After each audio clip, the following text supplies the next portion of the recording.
किरदार अदा कर रहे हैं।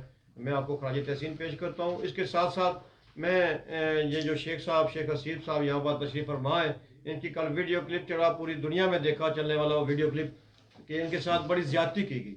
ठीक है, ठेका होता है, हर किसी का राइट होता है, लेकिन आगे देखना चाहिए कि किसी के आगे कितने बच्चे हैं, इससे क्या रोजगार चल रहा है। अरसा 12-15 साल से 3-4 हुकूमतें आई, बीच में मुशर्रफ का दौर आया। जिस तरह शेख हसीब ने बयान किया तो यकीन करें कि ऐसे पता चला था जिस तरह किसी ने हमारे कलेजे पे खंजर मारा कि इस शख्स का एक घर चाह रहा था और ठेका लिया। उनका क्या चौधरी इम्तियाज का, गुजर फैमिली का, उनका राइट है अपने बंदे लगाएं, लेकिन ऐसे बंदे को भी ज़ाया मत करें। मेरी उनसे दर्दमंदाना अपील है कि इनको कोटा का एरिया दे दें। आपके पास नारा है, मटोर है, ब्योर है, जिस तरह कदीर गुजर साहब ने अपने मैसेज में भी फरमाया, और इस मामले को अच्छे तरीके से सेटल किया जाए, कोई इतना बड़ा इशू नहीं है। ये हमारा भाई है, अगर इसका रोजगार चल रहा है तो आप लोग भी अच्छे खाते पीते घरानों में से तो इसका साथ दें, उसको साथ लेकर चलें। और जहाँ तक आपने सवाल किया इलाके की तामीर और तरक्की के हवाले से, शेख अमार साहब जो कि डिप्टी कोऑर्डिनेटर है मॉनिटरिंग सेल तहसील कोटा के, माशाल्लाह अच्छी पोस्ट पे बैठे हुए हैं PTI पे, लेकिन ये तारक उसमें सदाकत अब्बासी साहब के करीब नहीं है। मुर्तज़ा सत्ती साहब जो साबिक उम्मीदवार थे, सूबाई असम्बली के एक्स MNA थे, उनके इंतहाई करीबी साथियों में उनका शुमार होता है।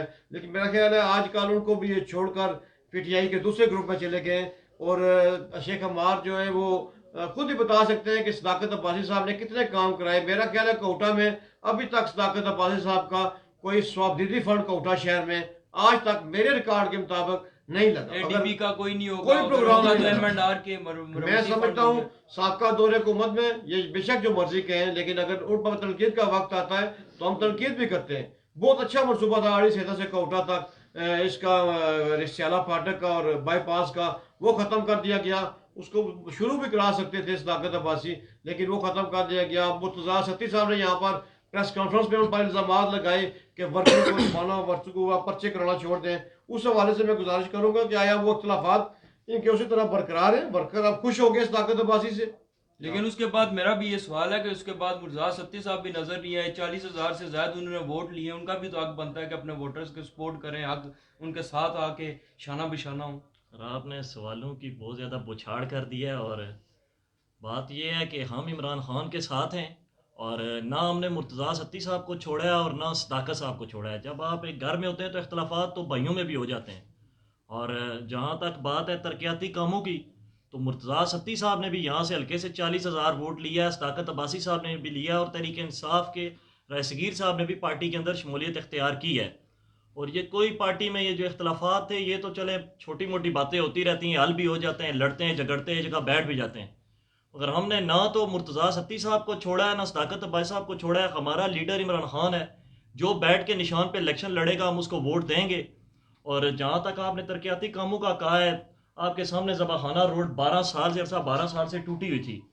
तो ये मीडिया वालों का भी शुक्रिया, और राजा सगीर साहब ने भी जो है इस चीज़ को, जब मीडिया ने इस चीज़ को हाईलाइट किया तो राजा सगीर साहब ने सबसे पहले इस रोड का इफ्तिताह भी किया, और उसको जो है अभी उस पर काम भी जारी है। मैं आपकी बात इंटरप्ट करते हुए, ये किसी का जाती फंड नहीं या गवर्नमेंट ऑफ पाकिस्तान का पैसा, इसमें कोई शक नहीं। ना राजा सगीर साहब का फंड है ना सदाकत अब्बासी साहब। ये M&R के जो फंड पड़े होते हैं रिपेयरिंग और मेंटेनेंस के, जो हर साल रोडों पे लगते हैं। नून और पीपल पार्टी के दौर में इनकी तशहीर नहीं होती थी, ये तशहीर तो होगी, लेकिन अपना जाती फंड इन्होंने जो साबदीदी फंड करोड़ों रुपये बनता है, उससे कोटा शहर को क्या मिला?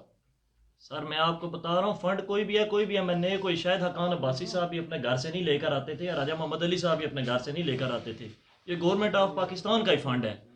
मगर जब असल चीज़ ये होती है कि अमानत को सही तरीके से उसके हकदार तक पहुँचाना, और सगीर साहब ने इस चीज़ को वहाँ पे पहुँचाया। इससे पहले 30 साल से शायद हकान अब्बासी साहब भी MNA थे, राजा मोहम्मद अली साहब भी 2 बार। ये तो मनसूबा वो था जिसमें मेन पिक्चर खुर्शीद सत्ती साहब ने M&R से ये फंड लाए थे। सर खुर्शीद साहब तहरीक इंसाफ का ही है ना, मैं तहरीक इंसाफ की बात करूं, लेकिन ये कोई वो MPA नहीं है, लेकिन उसने जो रोल अदा किया M&R का फंड जो कोटा में लगा, सर खुर्शीद सत्ती साहब हमारे तहसील, आप शायद उनको ना माने, सर हम उनको मानते हैं सर, वो तहसील प्रेसिडेंट हैं, राजा वही साहब सिटी के सदर हैं। कोई भी चीज़ है खुर्शीद सत्ती साहब लगा रहे हैं या राजा वही साहब लगा रहे हैं या सगीर साहब लगा रहे हैं, वो सारे का सारा पार्टी का फंड है। वो कोई भारतीय जनता पार्टी का आया हुआ फंड नहीं है कि खुर्शीद सत्ती साहब ने लगा दिया या सगीर साहब ने लगा दिया।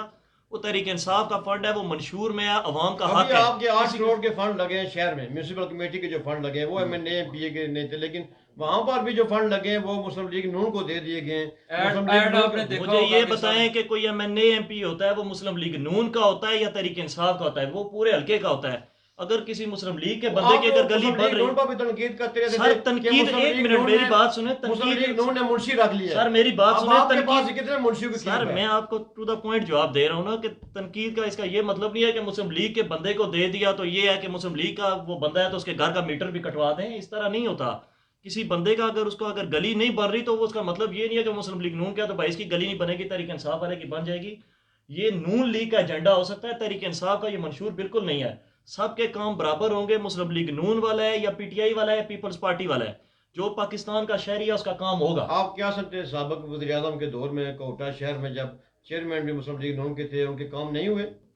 मुझे ये बताएं, सबसे पहले तो वो अपनी अपनी 1.5 इंच की जो है मस्जिद बना के बैठे हुए थे, राजा रिस्पा से मुड़े होने से, तो शायद अब्बासी और रुस्पा से मुड़े होने से। आज मुझे बता दें कौन सी मुस्लिम लीग है यहाँ पे? मैं मुस्लिम लीग नहीं, मैं तरक्याती कामों के बारे सर में बात आप तरक्याती कामों के, आप मुझे बताएं, मियां मोहम्मद नवाज शरीफ साहब जो वजीर आजम थे उस वक्त नड़ पे आए, उन्होंने कहा जी कि अगर राजा जफर लाख साहब और शायद अब्बासी साहब कहें तो मैं 30 करोड़ पे अभी निछावर कर दूं, बादशाह सलामत साहब कह रहे थे। तो वो निछावर कहाँ पे हुए मुझे ये बता दें। वो तो 2008 में जब यहाँ पे आए थे तो उन्होंने कहा था कि मैं कोटा से रावलपिंडी तक मोटरवे बना दूंगा। माशाल्लाह बड़ी जबरदस्त मोटरवे बनी शेख हुई साहब है। आपकी बातों से ये एक सवाल मैंने निकाला है कि एक दिन प्रोग्राम चल रहा था, आपने कमेंट भी किया था कि मेरी जिंदगी की सबसे बड़ी गलती है सदाकत अब्बासी को वोट देना।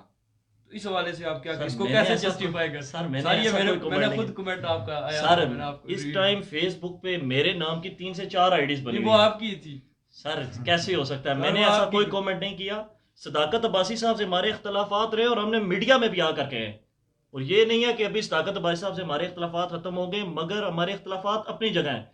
जहाँ पर पार्टी की बात है तो अगर सदाकत अब्बासी और शाहिद हकाम साहब का अगर मुआवजा किया जाए तो सदाकत अब्बासी साहब शाहिद अब्बासी से बहुत आगे हैं, और ये बात आप मानेंगे।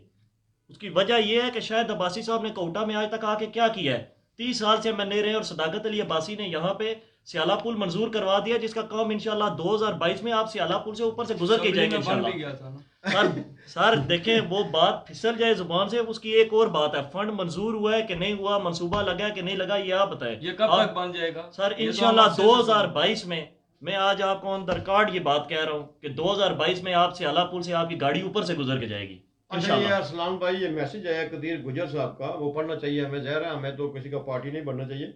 उन्होंने लिखा है कि राजा इमरान भाई, हमने 5 लाख रुपए सिक्योरिटी जमा कराई है, 5 लाख रुपए, और मंथली हम 40,000 में ठेका लिया है पूरी तहसील कोटा का, और जिले कमेटी ने अप्रूवल दी है और जिले इंतजामिया ने भी अप्रूवल दी, सब रिटर्न किया। अगर कोई समझता है कि हमने ठेका नहीं लेना चाहिए था, गलत किया है, तो हमारी दी हुई सिक्योरिटी हमें दे दे और वो खुद ठेका रख ले। रख रहे हैं जी, रखेंगे जी आप ठेका। ठीक है। ये कदीर गुजर हम साहब का ये मैसेज क्या है। मैं आपको बता रहा हूँ, अगर कदीर गुज्जर साहब हमारे इंतहाई मोहतरम भाई हैं, तहरीक इंसाफ के एक अहम कारकुन है। बात ये है कि ये कदीर गुज्जर साहब ने ये नहीं, ठेका देखिए, नहीं अगर लिया, वो- ये उनके अंकल है। मेरी बात सुन लें, ये जो ठेका है 5 लाख अगर सिक्योरिटी दिया, हमें ये नहीं है कि किसी और का रिस्क जो है उसको लात मार के किसी दूसरे को रखा जाए। बात ये है कि एक आदमी लगा हुआ था, आया, इसे कॉल किया जी, आपको सीफ साहब कॉल की गई है इस बारे में? किसी ने निकाल दी। इनको इससे इत्तला पहले नहीं जो की भी गई, ठेकेदार विदाउट आता था इन्फॉर्मेशन ना, इनसे ठेका ले लिया गया। कोई भी बगैर ठेकेदार इनको आता था बताए- उसने मुझे अगर- कॉल किया, पूछा है अगर रखना है चौधरी ठेका कि नहीं रखना अगर है। चौधरी जफर साहब को ठेका मिला तो हमें उनकी कोई जलन नहीं है, हर आदमी अपने हिस्से का रिजल्ट बहरहाल करता वो है। तो जो आप ऑफर कर रहे हैं, आप उस हवाले से क्या कहेंगे? जी आप सीफ उसको साहब, आप इस accept बारे में करें? क्या रहे? ठीक है ना, हम देने के लिए तैयार हैं, लेकिन सिक्योरिटी नहीं होती है इसकी 5 लाख। चले जो भी है वो तो वहां से हो वो जाएगा। चलो जो भी जो है ठेका। ये- चले वो दी वो होगी। अगर ये नहीं तो डिटेल आपको उधर से हाँ, तो ठीक वहाँ है, से वो आएंगे तो लेकिन। इसी तरह है, हम देने को तैयार हैं। ये ज़ाहिर बात कदीर है, गुजर मेरा साहब काम अभी यही है। शेख साहब ने फरमाया कि हम तैयार हैं, हम ये काम करने के लिए तैयार हैं, लेकिन सिक्योरिटी के हवाले बैठना जी, कदीर गुज्जर साहब, यही असल तहरीक इंसाफ सर मैं आपको बात कर रहा हूँ। उनको बात करने दें। कदीर गुजर साहब, मैं आपकी जरूरत को सलाम पेश करता हूँ कि आपने बड़े दिल का, बड़ेपन का मुजाहरा करते हुए अच्छी ऑफर की कि आप ये छोड़ने के लिए इस शख्स के लिए हाजिर हुए, और मेरा ख्याल है अल्लाह ताला के नज़दीक आपकी ये नेकी ज़रूर इंशाल्लाह अल्लाह ताला कबूल करेंगे, क्योंकि ये शख्स अपने पूरे ख़ानदान के 10 अफराद की कफालत करता था और 10-12 साल से ये इसका एक रोज़गार बना हुआ था। मेरा कोई ज़ाती है, हमारा प्रेस क्लब का कोई ज़ाती रिश्तेदार नहीं था, ये इससे कोई तल्लक नहीं था, लेकिन इस शहर में इसको लिस्टें बेचते हुए, लिस्टें फ्राहम करते हुए हम अर्सा 12-15 साल से देख रहे हैं।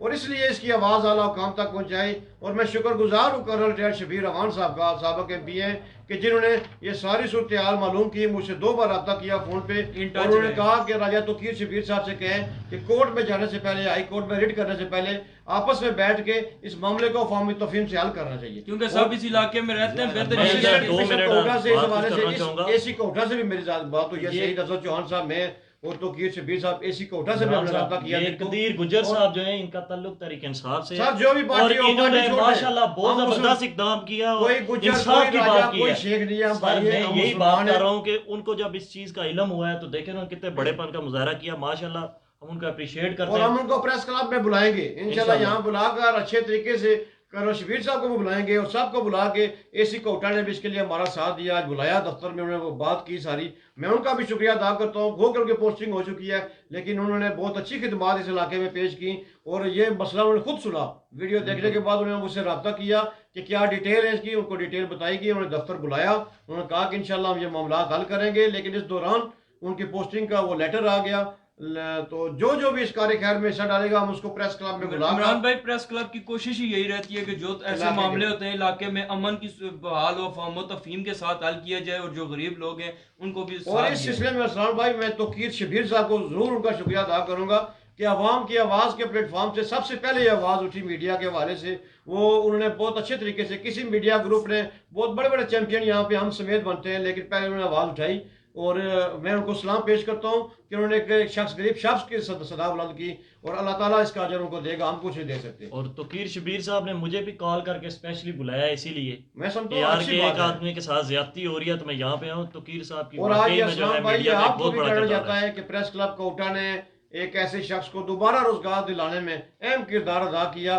कि जिसके खानदान के 10 अफराद जो हैं, ये मेरा ख्याल तारक मुर्तज़ा साहब की कॉल अभी आ रही है, इसी हवाले से होगी, तो मैं अभी कॉल आप कॉल सुने तो इंशाल्लाह हम प्रोग्राम को वाइंड अप करते हैं। और मैं आपको बताता जाऊँ कि प्रेस क्लब कोटा की सिर्फ कोशिश यही है कि कोई भी मामला होता है अफवाम तफहीम से उसको हल करें, क्योंकि हम सब आपस में भाई हैं, और हम सबको चाहिए कि मिल के इस इलाके की तामीर और तरक्की हो, खुशहाली हो, अमन हो, उस हवाले से कोशां होना चाहिए। शेख हसीब साहब हमारे साथ थे, शेख अमार गफार से हमारे साथ।